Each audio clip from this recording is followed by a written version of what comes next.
Selamat siang adik-adik. Iya, apa kabarnya? Pasti baik ya, Cici harap semuanya baik-baik aja. Bersyukur kalau hari ini kita masih boleh diberikan kesempatan untuk boleh beribadah. Nah, terlebih lagi kita boleh memperingati hari Pentakosta pada hari ini. Ada yang tahu Pentakosta itu apa? Hari ke-50 turunnya Iya, turunnya Roh Kudus. Nah, sebelumnya Cici mau ajak kita untuk siapkan hati kita, siapkan pikiran kita mau mulai ibadah kita pada siang hari ini. Kita mau angkat satu pujian, Allah Roh Kudus penuhi kami.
Semuanya lipat tangannya, tutup matanya, kita mau bersatu di dalam doa.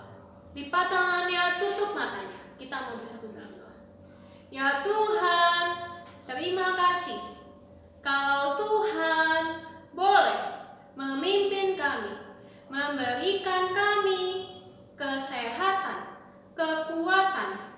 Kami bersyukur, terlebih lagi kami masih diberikan kesempatan untuk beribadah kepada Tuhan. Ya Tuhan, kami juga bersyukur kami boleh memperingati hari di mana Tuhan memberikan Roh Kudus kepada kami berkati ibadah kami dari awal hingga akhir. Hanya di dalam nama Tuhan Yesus kami berdoa. Amin. Oke, Cici sapa sekali lagi, selamat siang adik-adik. Nah, tadi seperti yang Cici bilang, kita itu hari ini memperingati apa? Hari Pentakosta. Hari ke-50 di mana Roh Kudus itu turun kepada kita, orang-orang yang percaya. Bukti bahwa Tuhan itu tidak pernah meninggalkan kita. Kalian ingat gak sih sebelum Pentakosta tuh kita ada merayakan apa aja? Dari Tuhan Yesus itu mati di kayu salib untuk siapa? Untuk kita semua. Mati buat kita. Lalu dia tidak mati selamanya, dia hidup. Dia bangkit pada hari yang ketiga. Setelah dia bangkit pada hari yang ketiga, hari ke-40 dia naik ke surga. Dan hari ini kita memperingati di mana Roh Kudus turun. Nah, ini tandanya kita itu berkemenangan di dalam Kristus. Seperti yang satu lagu bilang, ku menang di dalam Kristus Tuhan. Ku menang di dalam peperangan. Kita berkemenangan di dalam Yesus Kristus Tuhan kita. Yuk kita angkat pujian ini. Ku menang bersama Yesus.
Tandanya Tuhan memberikan kita suatu kesempatan untuk boleh hidup di dalam Tuhan. Kalau begitu kita boleh gak sih menyia-nyiakan kesempatan ini? Tentu tidak ya.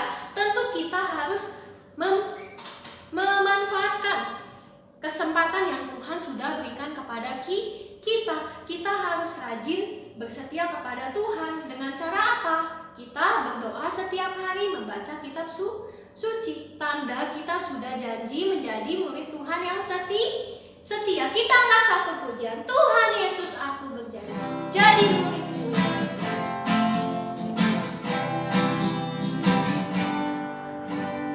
Tuhan Yesus, aku berjanji jadi murid-Mu yang setia.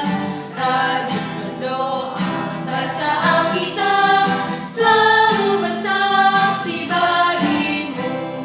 Akal iblis aku menolak, firman Tuhan aku menurut.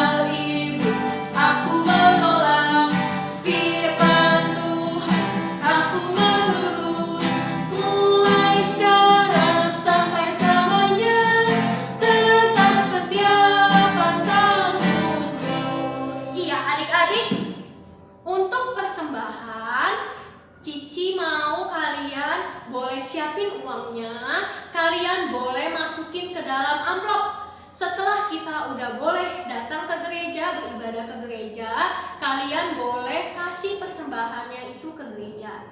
Nah, tetapi kalau misalnya kalian mau langsung kasih uang persembahannya ke gereja, kalian bisa minta tolong papa mama kalian atau cici koko kalian untuk transferin ke rekening gereja. Ini ya adik-adik, rekening gerejanya. Oke, kalau sudah, cici juga mau kasih pengumuman. Adik-adik, ibadah kita itu ada 2 video. Yang pertama, video untuk kelas kecil. Yang kedua, video untuk kelas besar. Kelas kecil itu untuk Batita, Matius, Markus, dan Silas. Jadi kalau kalian mau ibadah kelas kecil, kalian ambil video yang kelas kecil. Lalu kelas besar kalau kalian sudah Lukas, Yohanes, dan Paulus, kalian bisa ikutin video yang kelas besar. Jadi jangan sampai salah kalian ikutin videonya, oke? Oke, kalau sudah, dan kalian juga jangan lupa untuk ayat hafalan. Ayat hafalan kalau misalnya sudah kalian hafalin, kalian boleh kasih ke cici kokonya.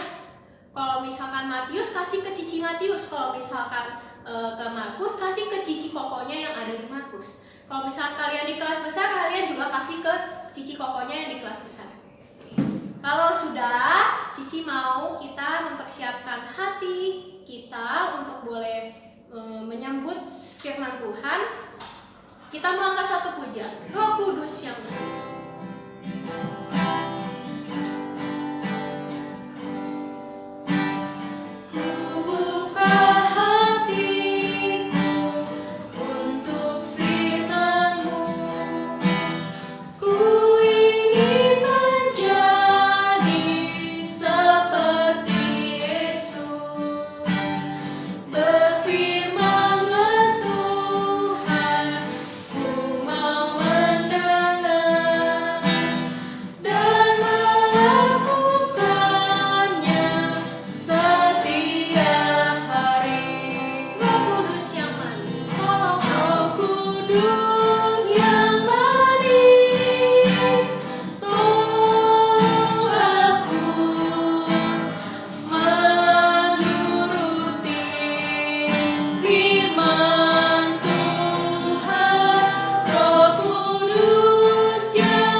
Ya Tuhan, kami telah menaikkan puji-pujian kami di hadapan Tuhan.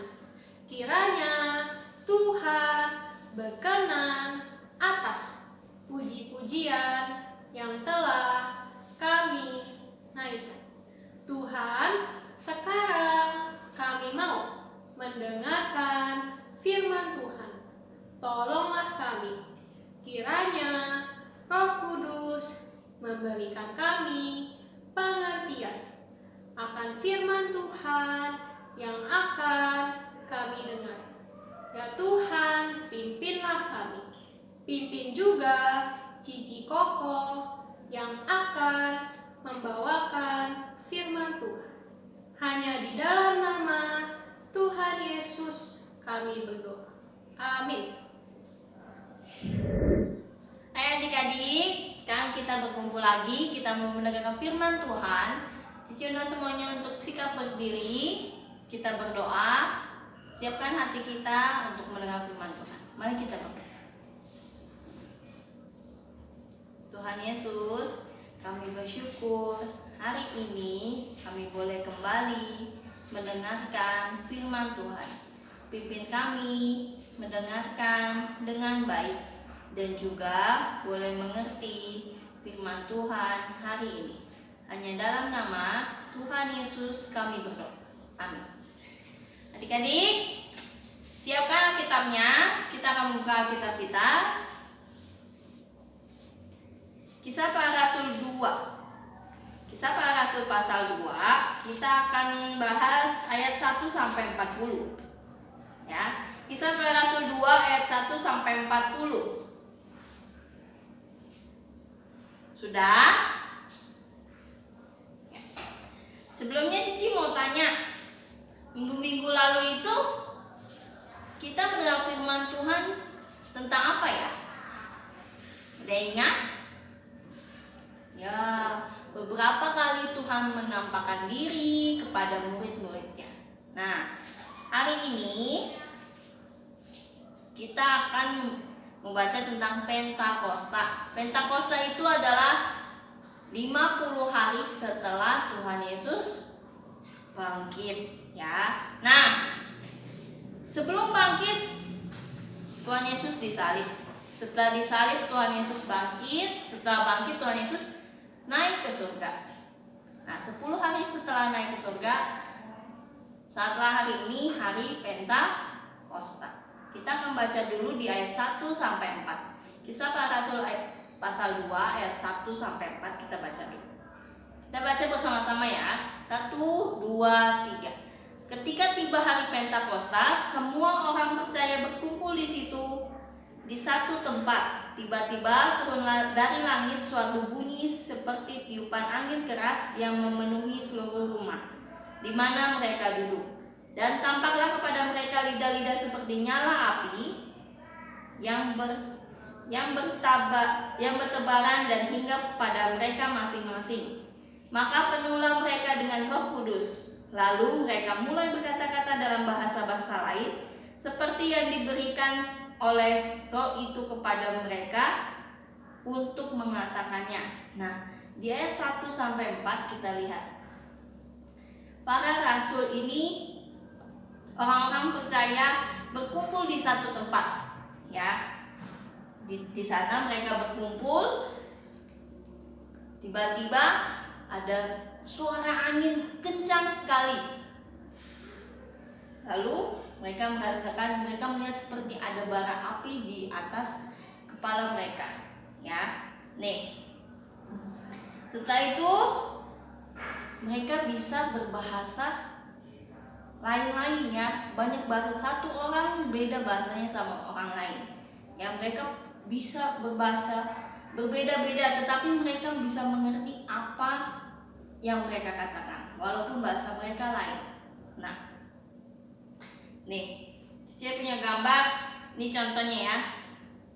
Itu seperti bara api, bukan benar-benar bara api ya.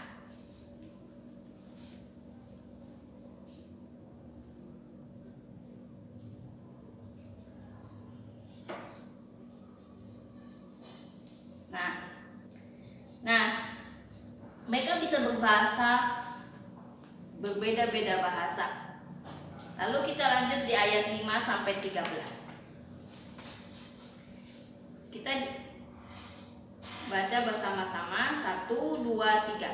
Waktu itu di Yerusalem diam orang-orang Yahudi yang saleh dari segala bangsa di bawah kolong langit.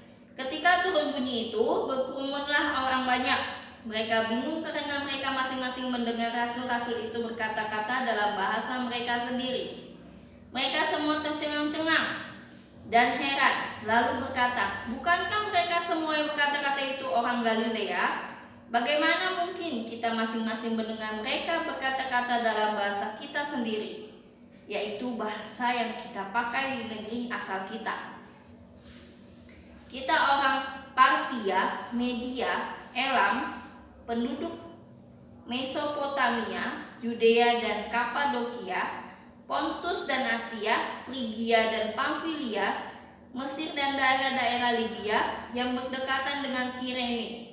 Pendatang-pendatang dari Roma, baik orang Yahudi maupun penganut bangsa agama Yahudi, orang Kreta dan orang Arab.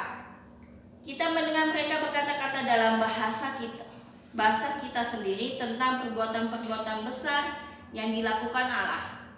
Mereka semuanya tercengang-cengang dan sangat termangu-mangu sambil berkata seorang kepada yang lain, "Apakah artinya ini?" Tetapi orang lain menyindir, "Mereka sedang mabuk oleh anggur manis."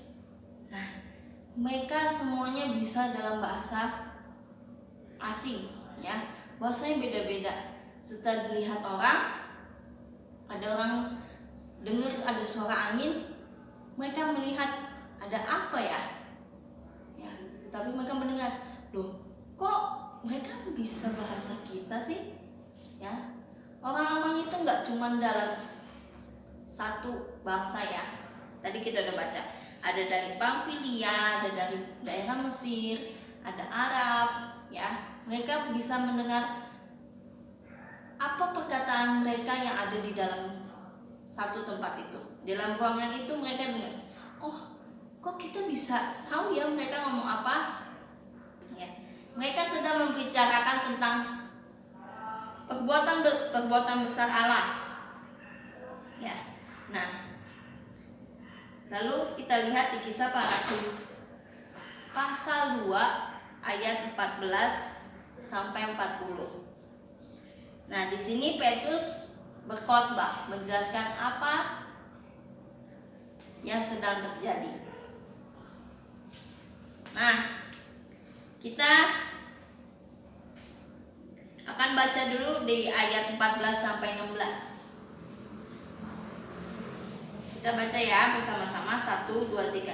Maka bangkitlah Petrus berdiri dengan ke-11 rasul itu, dan dengan suara nyaring ia berkata kepada mereka, "Hai kamu orang Yahudi dan kamu semua yang tinggal di Yerusalem, ketahuilah dan camkanlah perkataanku ini. Orang-orang ini tidak mabuk seperti yang kamu sangka, karena hari baru pukul 9.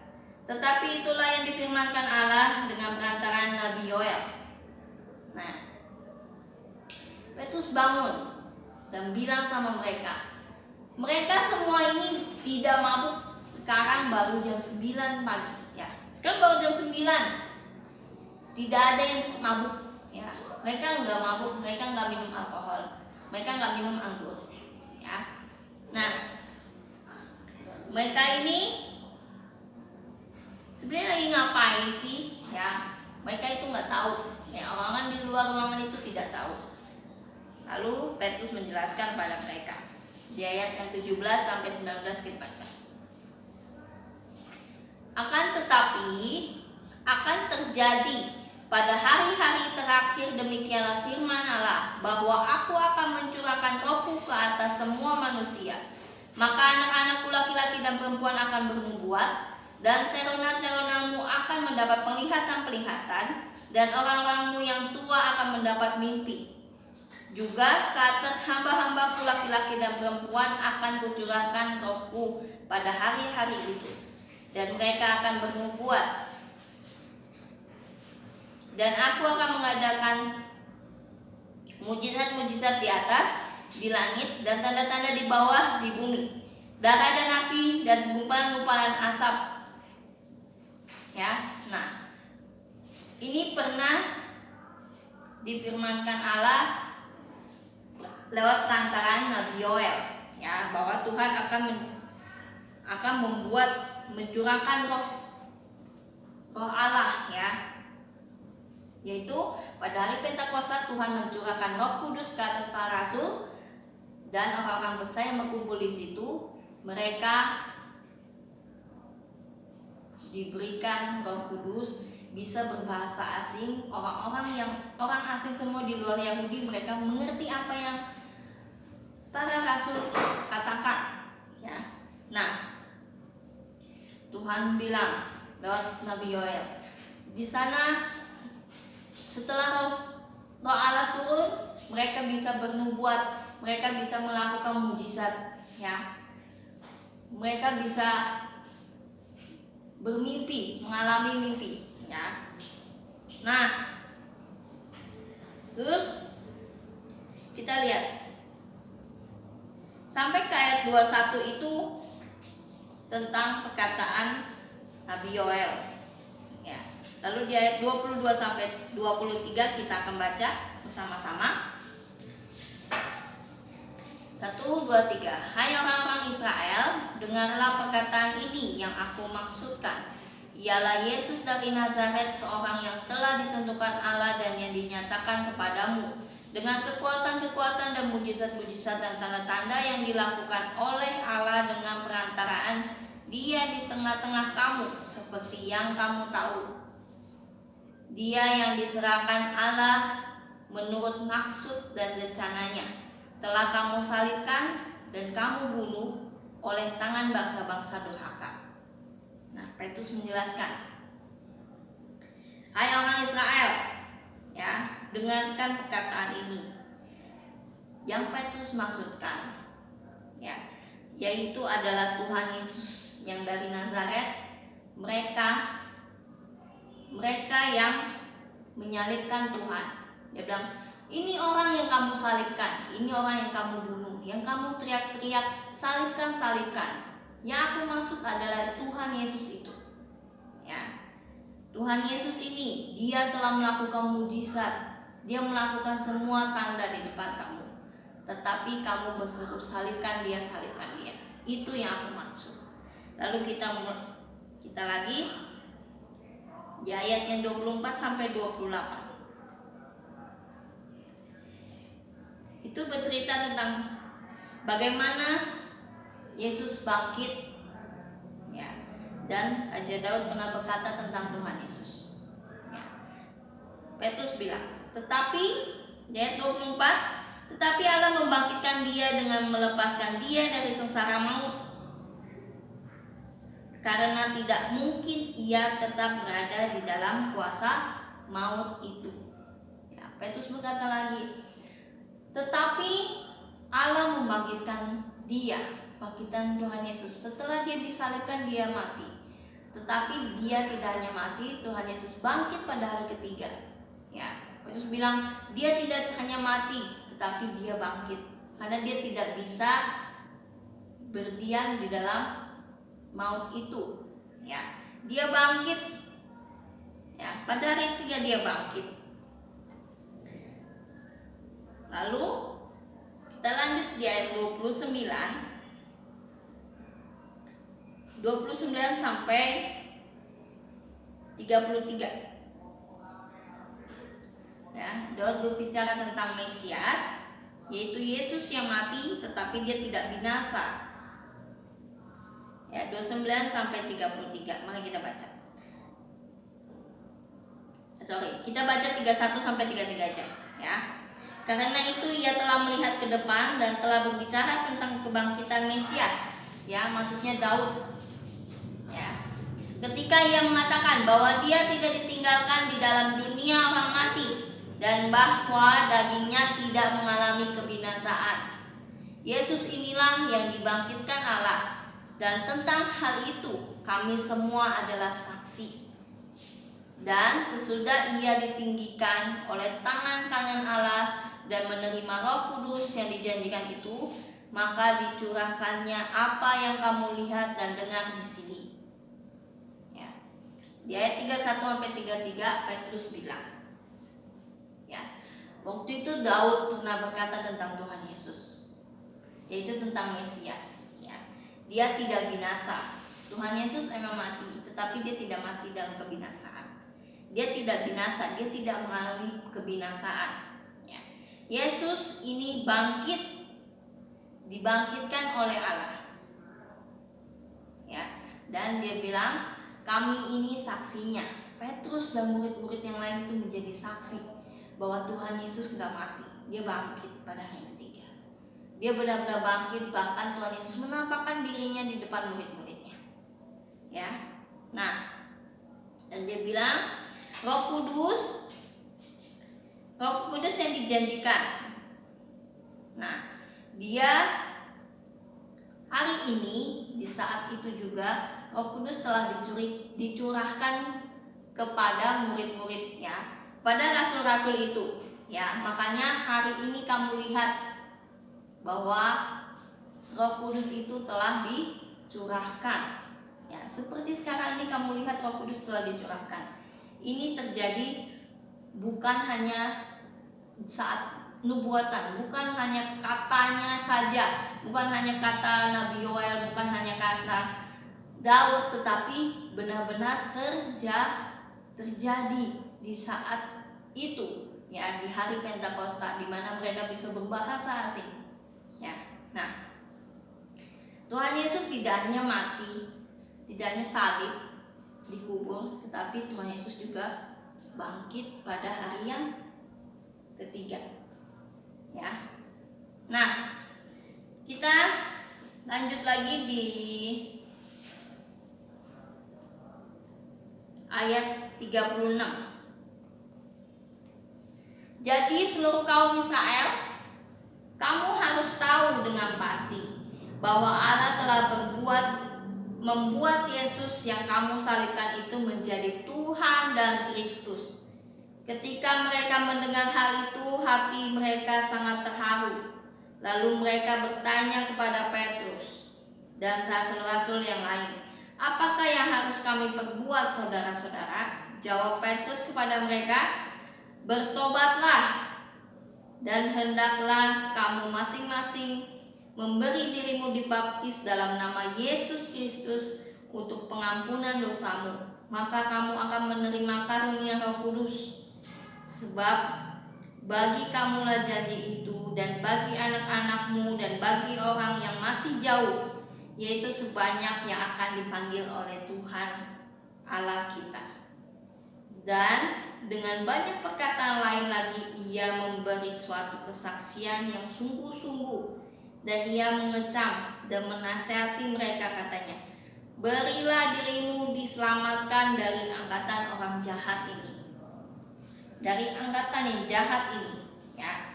Lalu setelah orang-orang itu mendengar Petrus bilang, kami ini gak mabuk, ya, sebenarnya ini udah ada dari Nabi Yoel. Ya. Raja Daud juga pernah bilang, Tuhan Yesus yang kamu salibkan itu mati, dikubur, tapi dia bangkit.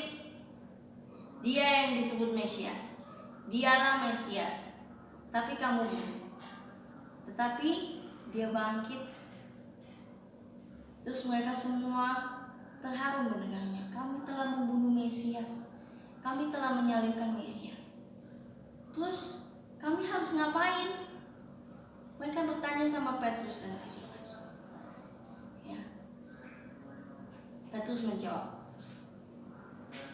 bertobatlah dan hendaklah dirimu dibaptis. Ya. Petrus menjelaskan pada mereka, kamu harus bertobat, berilah dirimu dibaptis. Ya. Pada saat itu juga, ya, orang-orang itu mulai membuka hati mereka untuk menerima Tuhan. Ya. Nah, di saat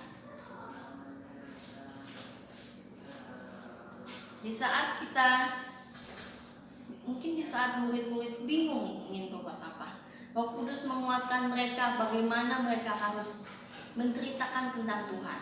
Ya, mungkin di saat ini kita ketakutan sama itu, apa namanya, virus corona. Mungkin kita takut, tapi kita percaya Tuhan akan melindungi. Ya. Kenapa? Bagaimana, Ci? Kita berdoa sama Tuhan agar Tuhan pimpin agar virus ini cepat berlalu. Dan kita harus menjaga kesehatan kita, menjaga kebersihan. Ya. Nah, ingat, Roh Kudus telah dicurahkan pada murid-murid. Roh Kudus juga ada bersama-sama dengan kita di dalam keluarga kita, kita yang percaya kepada Tuhan. Ya. Kita percaya Tuhan, Roh Kudus ada di dekat kita. Kita minta pertolongan Tuhan. Ya.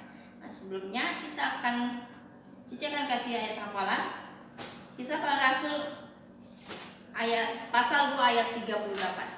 Kisah Para Rasul pasal 2 ayat 38. Dah. Kita baca sekali sama-sama ya. 1, 2, 3. Jawab Petrus kepada mereka, "Bertobatlah dan hendaklah kamu masing-masing memberi dirimu dibaptis dalam nama Yesus Kristus untuk pengampunan dosamu, maka kamu akan menerima karunia Roh Kudus." Ya. Mari kita berdoa.